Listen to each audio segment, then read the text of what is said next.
Le comité d'organisation de la 34e édition de la Coupe d'Afrique avait pour mission d'organiser la plus belle CAN qui n'ait jamais été réalisée.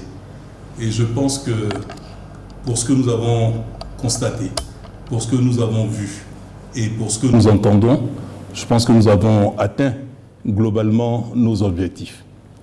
Tout le monde a été témoin de la cérémonie d'ouverture et de la vie générale, ça a été un succès.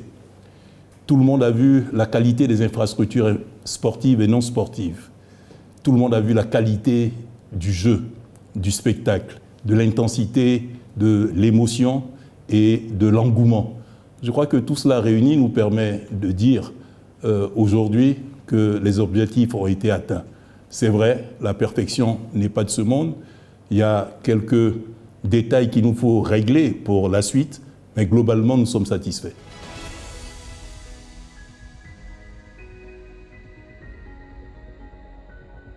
Le COCAN et le gouvernement ivoirien ont voulu que ce soit l'occasion d'innovation. Et au niveau de la billetterie, la Confédération africaine de football a voulu tester un programme qui, malheureusement, n'a pas pris dès les premiers jours. Ce qui a créé des incompréhensions, ce qui a fait dire que les réservations étaient faites et les gens constataient que certaines places dans les tribunes étaient vides. Et on a beaucoup épilogué sur ces faits, mais on a pu le constater au fur et à mesure des rencontres. Le problème de la billetterie s'est réglé. Quand on prend les matchs qui se sont déroulés à Boaké, les matchs qui sont déroulés à San Pedro, les matchs qui sont déroulés à Korogo et au stade Félix Houphouët-Boigny, je crois qu'on n'a jamais vu autant d'affluence dans les stades au cours des précédentes éditions de la CAN. Mais on a gardé les deux systèmes, mais on a minoré la réservation en ligne pour donner plus de chance aux billets physiques. Car nous avons remarqué que de nombreux amoureux du football ont effectué le déplacement de pays voisins ou de pays lointains. Il fallait leur permettre, étant déjà sur place, de pouvoir disposer de tickets. Donc on a privilégié les tickets physiques.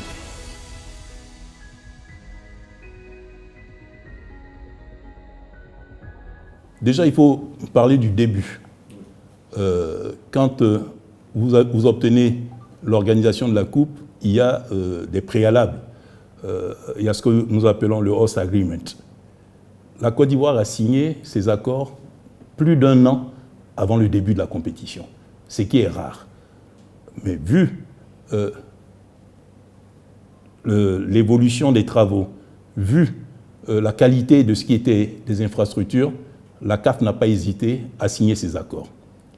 Tout le monde a pu voir la cérémonie de tirage au sort, cérémonie phénoménale, tant aussi bien au niveau des invités que de la qualité du spectacle qui a été produit. Et puis on voit l'engouement que la Côte d'Ivoire suscite. Beaucoup de personnes viennent, c'est vrai, pour l'événement sportif, qui est un des événements majeurs du continent, mais beaucoup viennent pour redécouvrir ou découvrir la Côte d'Ivoire. Découvrir la Côte d'Ivoire économique, découvrir cette Côte d'Ivoire dont on parle, l'hospitalité légendaire de la Côte d'Ivoire. Et c'est pour ça que nous avons dénommé cette 34e édition la CAN de l'hospitalité, pour montrer que la Côte d'Ivoire est un pays ouvert, la Côte d'Ivoire est un pays d'accueil. La Côte d'Ivoire a sur son sol de nombreux ressortissants de tous les pays du monde. Et cela est à démontrer. Et comme vous le voyez, tous ceux qui sont venus, ce qui se passe dans les fan zones, ce qui se passe dans les villages aquabas, ce qui se passe dans nos restaurants, dans nos maquis, c'est la joie de vivre. C'est cette qualité de vie qui fait qu'aujourd'hui nous disons nous sommes en train d'atteindre notre objectif. Mais il y a aussi le fait que nous plaçons dans la succession de la Coupe du Monde qui s'est déroulée au Qatar, où 5 pays africains ont montré le niveau du football africain. Et aujourd'hui, on voit tous les matchs se déroulent de manière intense. Il n'y a plus de petites nations de football, il y a des pays qui sont qualifiés et qui se donnent à fond. Et cette première partie a montré, quand on voit des pays qu'on ne considérait pas comme des ogres, comme des phénomènes, qui ont réussi à éliminer d'autres pays dont la réputation était déjà établie, on se dit, il y a un nivellement de niveau qui permet au football africain de pouvoir justifier la prochaine Coupe du Monde où il y aura beaucoup plus de représentants du football africain. Donc tous ces ingrédients réunis nous permettent de dire, oui, nous avions raison de dire que nous allions délivrer la plus belle des CAN, et avec le concours des pays frères, avec le concours des supporters qui sont venus de partout et qui contribuent à rendre cette coupe exceptionnelle, nous sommes en train d'atteindre nos objectifs.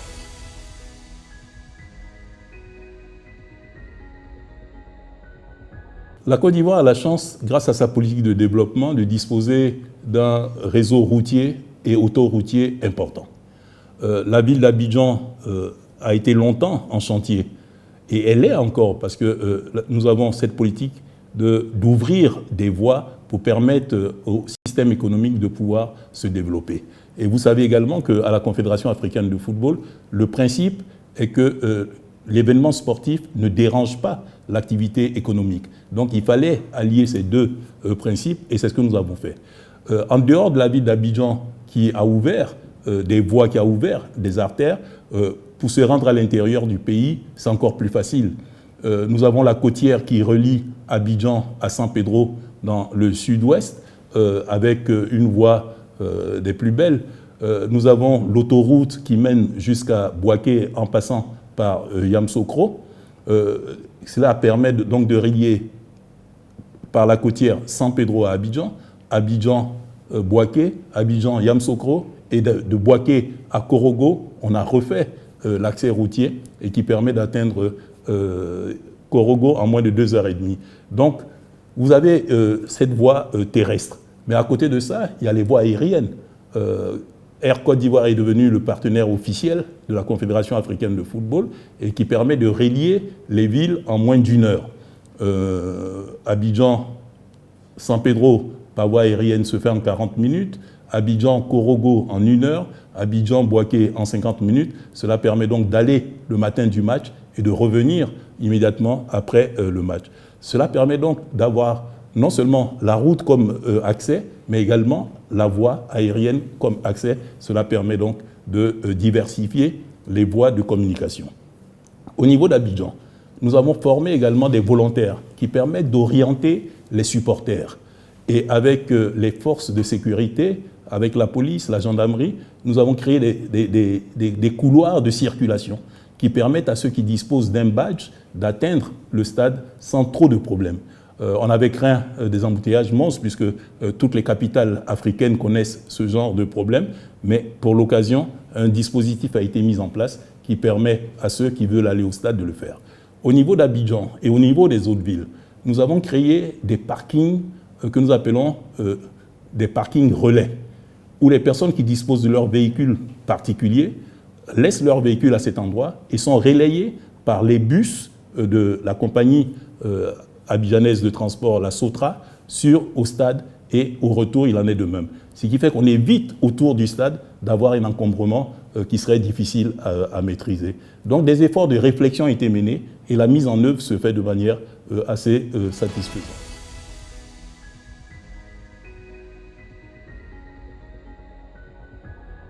D'abord, ce qu'il faut dire, dans notre organisation, le COCAN, il y a une commission santé.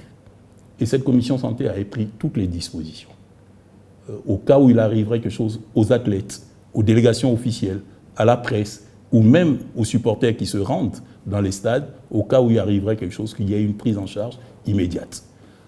Nous avons eu à déplorer cet accident au retour de Yamoussoukro, qui a concerné un car qui comprenait des journalistes. Fort heureusement, il n'y a pas eu de perte en vie humaine. Il y a eu quelques blessés. Dès que la nouvelle a été sue, le gouvernement a dépêché et le ministre de la Santé et le ministre de la Communication et le président du COCAN qui se sont rendus aussi bien au centre hospitalier universitaire de Treichville, où 3 étaient encore en observation, et à la PISAM, une clinique privée de la ville d'Abidjan, où 2 étaient hospitalisés.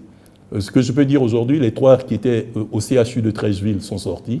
Les 2 qui étaient à la PISAM ont été opérés du pied. C'était au niveau de la cheville où il y avait des fractures ouvertes. Les opérations et les interventions chirurgicales se sont très bien passées, donc il y aura une période de rééducation et ils vont sortir. Nous remercions d'abord le Tout-Puissant qui a permis que cet accident ne soit pas d'une gravité extrême. Nous retenons également le comportement citoyen et le comportement républicain de tous ceux qui étaient dedans, qui n'ont pas fait de cette affaire une affaire qui pourrait éclabousser l'organisation. Je crois que la responsabilité des uns et des autres est à saluer et nous prions pour que la vigilance des chauffeurs, la vigilance des utilisateurs, des usagers des autoroutes, des routes, soit toujours au point maximum afin d'éviter ce genre de drame.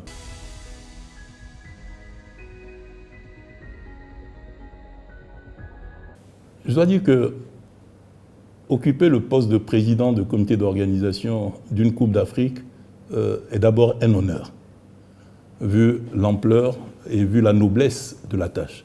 Mais c'est également un poste qui nécessite une attention de tous les jours, de tous les instants. Mais c'est un travail d'équipe.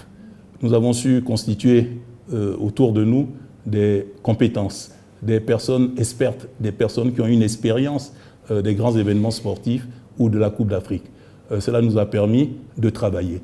La Coupe d'Afrique ne s'organise pas en 2 mois, en 2 semaines ou en quelques jours. C'est le travail de près de 5 ans qui, aujourd'hui, voit sa traduction sur le terrain.